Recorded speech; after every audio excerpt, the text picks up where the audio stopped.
السلام علیکم، دس is doctor Wasim. کیسے ہیں آپ سب؟ ٹھیک ہے، فٹ ہے. نئی ویڈیو کے ساتھ آپ کی خدمت میں حاضر ہوں. بہت زیادہ میسیجز آ رہے تھے کہ بلڈ شوگر ہماری لو رہتی ہے، جب بھی کچھ کھا لیں تو شوگر لو ہو جاتی ہے. تو آج کی ویڈیو میں ہم آپ کو سمجھائیں گے کہ کس طرح سے کون سے ہارمونز ہیں جو کہ بلڈ شوگر کو نارمل رکھ رہے ہوتے ہیں.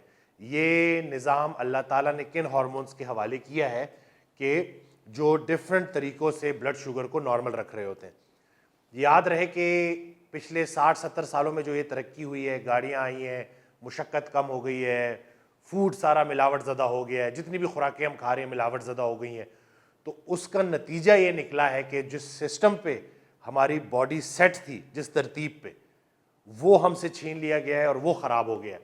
جیسے کہ ہمارے جو بزرگ تھے، جو ہمارے بڑے تھے، وہ شکار کرتے تھے اور شکار کرنے کے بعد وہ شکار پکا کے اس کو انجوائے کرتے تھے. اس شکار کے دوران بھی بڑی مشقت کرنی ہوتی تھی، پھر اس کو پکانا، اور پھر اس کے بعد جب کھا لیا تو اس کو نمک لگا کے سٹور کر دیا. اور اتنے زیادہ یہ جو جنرل سٹور وہاں پہ اویلیبل نہیں تھے، ڈبہ بند بسکٹ نہیں تھے، یہ جو کولے شولے آج کل کامن ہے، یہ چیزیں نہیں تھیں. تو جس کی وجہ سے زیادہ دیر تک وہ خوراک سے دور رہتے تھے اور مشقت کرتے تھے.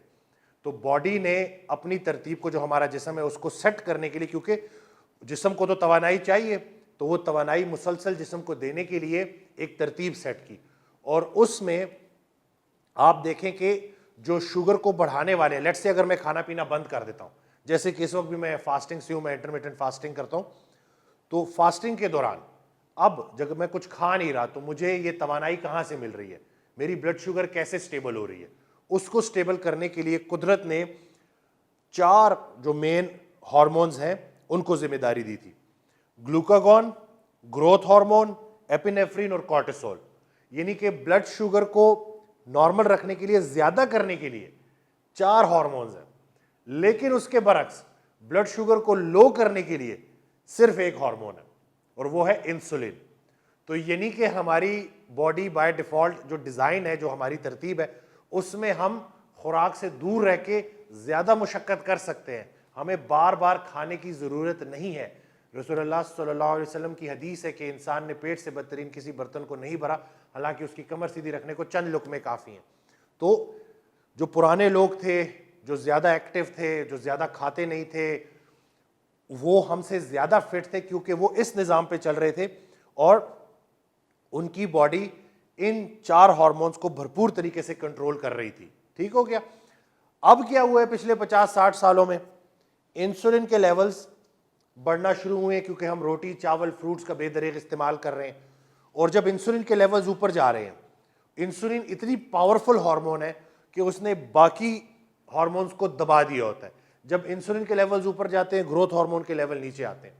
یعنی کہ توانائی سٹور کرنے کے موڈ میں ہوتی ہے باڈی، توانائی استعمال کرنے سے محروم ہوتی جا رہی ہوتی ہے آہستہ آہستہ، کیونکہ جیسے جیسے انسولین کے لیولز بڑھتے ہیں، انسولین ریزسٹنس بڑھتی ہے. اب سٹارٹ میں تو انسولین بڑا حاوی ہوتا ہے ہارمون، اور وہ دبا کے رکھا ہوتا ہے، اس نے حکمرانی کر رہا ہوتا ہے، اور اتنا ہائی ہو جاتا ہے کہ لوگ جیسے ہی کچھ کھاتے ہیں، کھانے کے فوراً بعد لبلبا اور انسولین ریلیز کرتا ہے. جیسی انسولین ریلیز ہوتی ہے، بلڈ شوگر اور لو ہو جاتی ہے اور ہاتھ پاؤں کانپنا شروع ہو جاتے ہیں. کیوں؟ کیونکہ انسولین اتنی زیادہ ہوئی ہوئی ہے کہ باقی جو ہارمونز ہیں جنہوں نے بلڈ شوگر زیادہ کرنی تھی، ان کو دبا کے رکھا ہوا ہے. تو ہم نے کیا کرنا ہے؟ سولوشن کیا ہے؟ اس انسولین کو نیچے لے کے آنا ہے. اور جب تک ہم اس انسولین کے لیولز کو نیچے نہیں لے کے آئیں گے، ہم اس نظام کو ایکٹیویٹ نہیں کر سکیں گے جس پہ ہماری باڈی ڈیزائنڈ ہے. کئی ہزار سالوں سے انسان شکار کرتا تھا، مشقت کرتا تھا، تو باڈی نے اس کو اسی طرح سے اپنی ترتیب کو سیٹ کیا ہے. اور ہم نے پچھلے 50-60 سالوں میں جو یہ خوراکیں بڑھائی ہیں، جو مشقت ختم کی ہے، اس مشکل کے لیے باڈی تیار نہیں تھی. تو اب کیا ہو رہا ہے؟ Cancer, sugar, heart attacks, Alzheimer, یہ ساری بیماریاں بڑھتی جا رہی ہیں. تو اب وہ لوگ جو کہ کھانا کھانے کے بعد شوگر لو ہو جاتی ہے، ان کے لیے میں سلوشن بھی بتاؤں گا. لیکن اس سے پہلے یہ آپ لوگوں کے ذہن میں بات رہے کہ بہت سارے لوگوں سے جب میں پوچھتا ہوں کہ آپ کو شوگر تو نہیں ہے، تو اگر نہیں، میری تو شوگر لو رہتی ہے. تو یہ کوئی خوشی کی بات نہیں ہے، کیونکہ اگلا مرحلہ کچھ عرصے کے بعد انسولین نے اتنا بڑھنا ہے کہ کام کرنا چھوڑ دینا. اور پھر جیسے انسولین نے کام کرنا چھوڑنا ہے، آپ کی جو شوگر کو لو کرنے والا ہارمون تھا، اس نے کام کرنا چھوڑ دیا. اور جیسی اس کی طاقت ختم ہوئی، اس کی جو ہے وہ اسمبلیاں توڑ دی گئی، تو اس کے بعد کیا ہوگا؟ کہ یہ جو باقی ہارمونز جو دبے ہوئے تھے پھر یہ راج کریں گے. گلوکاگون نے بھی شوگر اوپر لے کے جانی ہے, گروتھ ہارمون نے بھی اوپر لے کے جانی ہے, ایپینیفرین کورٹیسول نے بھی, اور پھر کیا ہوگا کہ بلڈ شوگر اتنی ہائی ہوگی کہ لوگ کہتے ہیں کہ جی میری طبیعت خراب تھی اور میں نے ویسے ہی, پہلے میری شوگر لو رہتی تھی, پھر میں نے چیک کی تو 400 500 600, تو اتنی ہائی کیوں رہ رہی ہوتی ہے؟ کیونکہ وہ نظام ہم نے باڈی سے چھین لیا ہوتا ہے جس ترتیب پہ اللہ تعالیٰ نے ہمیں بنایا ہے. اب آ جاتے ہیں انسولین کو نیچے لانے کا ریسرچ کے مطابق, تحقیق کے مطابق بہترین طریقہ کیا ہے؟ روزہ رکھیں, اور روزے رکھنے کے ساتھ ساتھ لو کارب ڈائٹ بھی کریں یا کیٹو کریں. یہ دونوں ڈائٹس ہیں, کوئی یہ نہیں ہے کہ صرف آپ نے کیٹو ہی کرنی ہے. لو کارب سوٹ کرتی ہے, لو کارب ڈائٹ کریں. کیٹو سوٹ کرتی ہے, کیٹو کریں. لو کارب ہے کہ ٹوٹل کیلریز کا 30% سے یا 30% سے کم یہ آپ نے لینے اپنے کاربوہائیڈریٹس, اور جو کیٹو ہے وہ ہے کہ آپ نے 5% سے کم یعنی کہ بڑھانا نہیں ہے, 5% آپ کا لمٹ ہے, اس سے زیادہ ٹوٹل کیلریز کے کاربوہائیڈریٹس نہیں ہوں گے. اس کے علاوہ اسٹرینتھ ٹریننگ, مشقت, پورے مسلز اللہ نے آپ کو دیے ہیں, بیک کے مسلز, یہ آپ کے چیسٹ کے مسلز, پیٹ کے مسلز, تھائز کے مسلز, یہ جو لیگز ہیں, ان سب کو پراپر طریقے سے آپ نے ٹرین کرنا ہے.